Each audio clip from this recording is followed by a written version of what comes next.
The smell of chalk dust and coffee always reminded me of the life I wasn't allowed to have. My mother cleaned classrooms at Eastbrook University while I waited in the hallway, listening to lectures I could never afford to attend. Professors walked past me in suits that cost more than our rent, their laughter echoing down marble corridors. I used to think if I worked hard enough, I could join them one day. But the world has a cruel way of reminding you where it thinks you belong. When I graduated high school with top marks, my counselor didn't even look up. "Maria," she said, "college is expensive. Scholarships are competitive.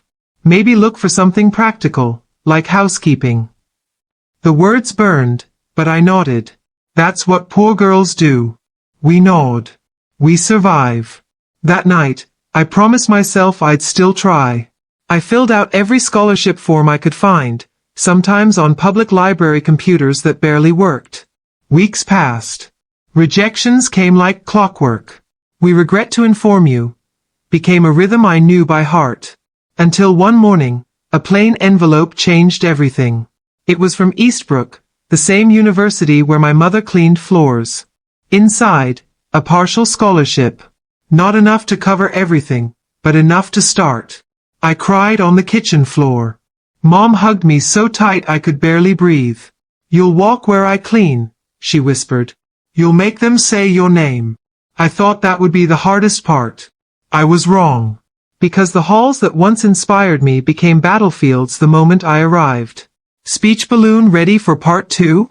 It'll show how Maria faces humiliation in college, and plants the first seeds of her revenge through brilliance and quiet resilience. The first day at Eastbrook felt like stepping into another universe.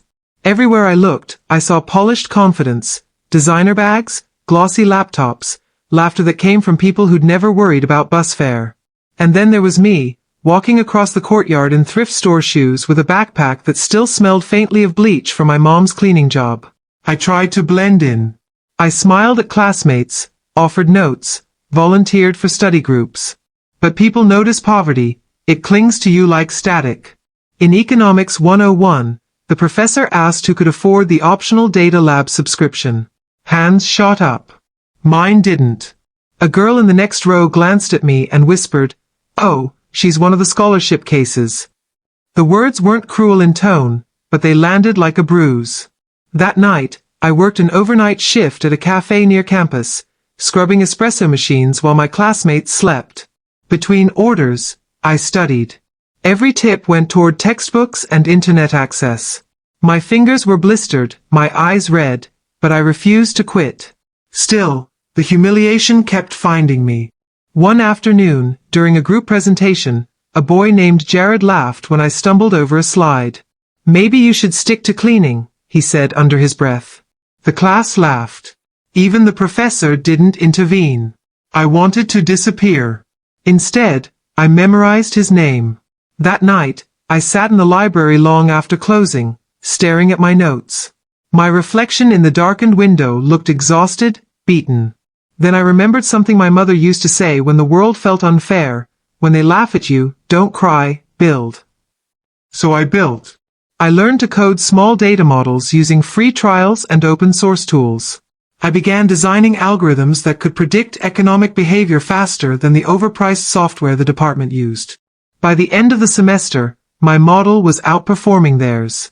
When the professor reviewed the results, his brow furrowed. "Where did you get this data?" he asked. "I made it," I said simply. He didn't believe me. But soon, he would have no choice. 2 months later, everything changed because of a single email.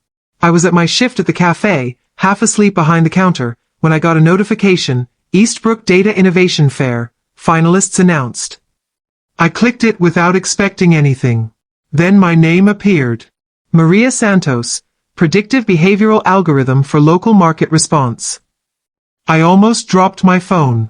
The project I'd built at night, using borrowed Wi-Fi and second-hand laptops, had been selected to compete against students backed by entire research grants. My hands shook as I told my manager. He smiled. "Take the day off, kid. Go show them what work looks like." The fair was held in the Grand Hall, marble floors, chandeliers, and banners of corporate sponsors. My thrifted blazer didn't fit quite right, but I stood straighter than I ever had. My demo booth sat between two powerhouse teams, one sponsored by Intel, the other by a Silicon Valley startup. When the judges stopped by, I explained my model in plain terms. It doesn't just analyze spending, it learns emotional trends. When people feel insecure, they buy differently. The algorithm adapts. One judge leaned closer. "You built this alone?" "Yes," I said. In between shifts. He exchanged glances with the others. Across the room, I caught sight of Jared, the boy who'd mocked me in class. His team was presenting a flashy but shallow idea. He saw the judges nodding at my booth, and his smirk vanished. For the first time, I wasn't the girl with the wrong shoes. When the results were announced, I didn't expect first place. I just wanted acknowledgement.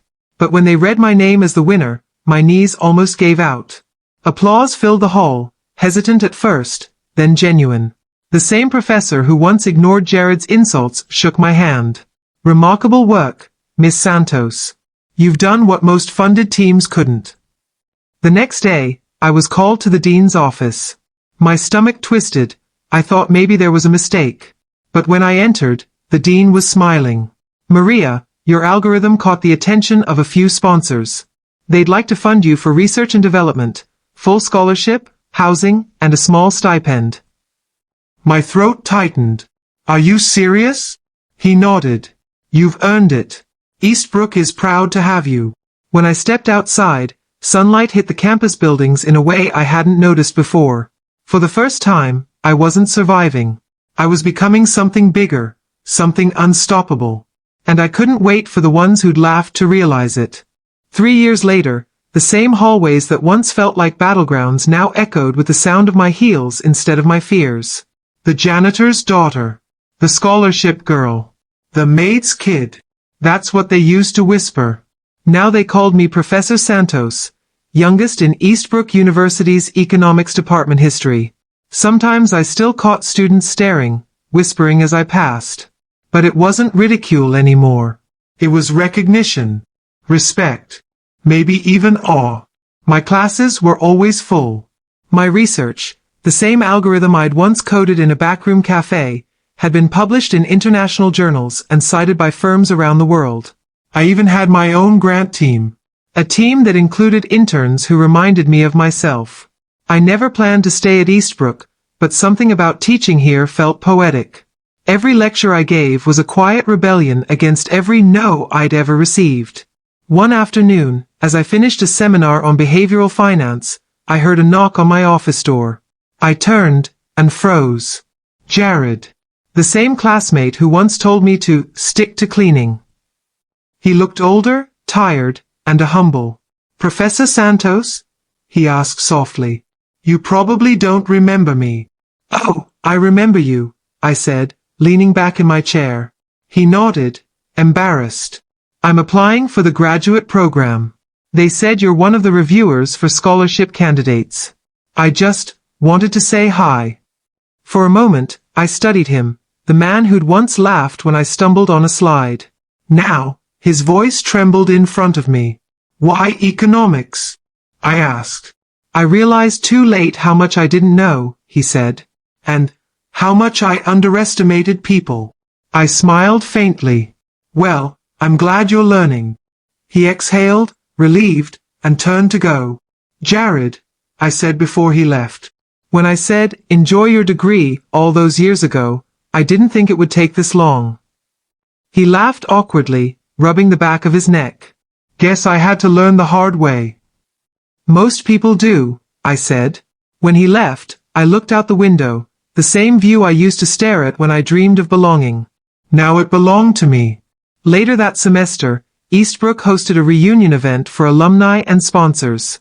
The same professors who once dismissed me now introduced me to guests as one of our greatest success stories. The dean gave a speech about my rise from scholarship student to professor, and in the crowd, I spotted faces I hadn't seen in years. Some of them used to laugh when I carried second-hand books. Now, they lined up to shake my hand. When it was my turn to speak, I looked out over the audience. The wealthy, the powerful, the familiar. "I used to think being poor meant being powerless," I began. But poverty isn't a cage. It's a forge. You can let it break you, or you can let it build you. The room was silent. Somewhere near the back, Jared looked down, nodding slowly. The night of the Global Economic Summit felt unreal. Chandeliers, velvet drapes, and $1,000 ticket just to sit in the back. I stood backstage in a tailored navy suit, microphone clipped to my lapel, waiting for my cue. The announcer's voice echoed through the ballroom. Please welcome Dr. Maria Santos, recipient of the Innovators Award for Economic Impact. Applause roared. For a second, my breath caught. The same girl who used to scrub espresso machines after midnight was now stepping onto a stage where her name shone in gold letters. I walked to the podium. The room was a sea of faces, CEOs, deans, investors, but one face stood out. Professor Hensley, the woman who once told me I wasn't Ivy League material. She sat in the second row, smiling politely as if she hadn't once advised me to drop out and learn a trade. I smiled back, not out of spite, but peace. Because this was the moment I'd built for.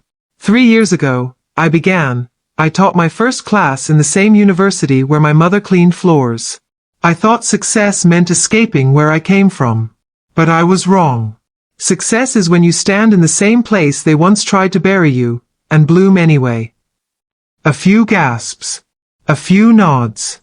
The applause started slowly, then swelled like a wave. After the ceremony, I stepped into the corridor for some air. The golden lights of the hotel shimmered against the rain outside, just like the diner window where I'd once dreamed of more.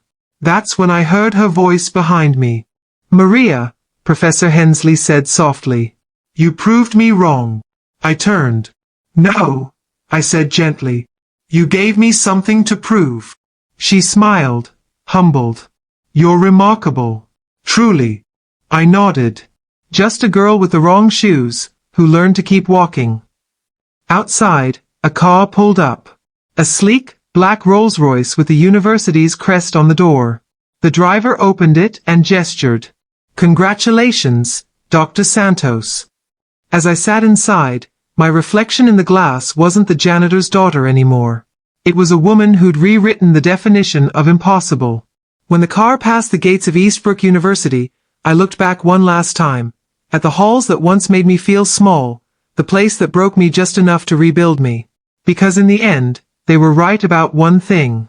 I didn't belong there. I belonged beyond it. And now, every student who thought they were too poor for college would know exactly what was possible, because I had shown them.